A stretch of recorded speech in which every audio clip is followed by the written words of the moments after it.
How to add own songs in Instagram story. Hi everyone, this is Kate and welcome back to another video. And on today's video we will see how we can add own songs on Instagram story. So without further delay, let's get started with this video. First of all, open up Instagram application in your mobile device and make sure that you're logged into your account. Now to add story, tap on add your story at the top right corner. Here you can either take a picture from your camera or simply upload one picture from your gallery. For now, I will just take a picture from my camera. Now once you're done with it, head towards the music icon at the top of this interface.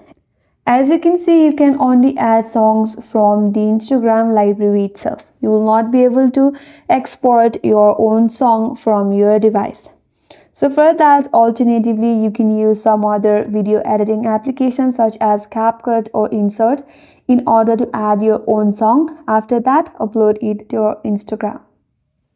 If not, you can record a video by playing your music at the background from the camera on your mobile. But if you want to use CapCut or Insert, here is how you can do it.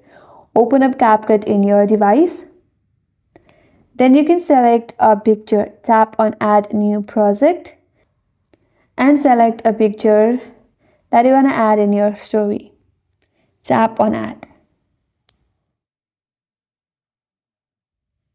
Then tap on the audio icon, tap on sounds, go to the file icon and now you can add an audio from your device. Tap on plus and the music will be added from your device. Once you have added your own music, you can simply export it, and once it is exported, it will be saved in your gallery, and then again from gallery you can upload your story. And that's how you can add own songs in Instagram story. And that's all for today's video. Hope this video was helpful, and if you're new to our channel, consider subscribing. Thank you for watching and stay tuned for more videos.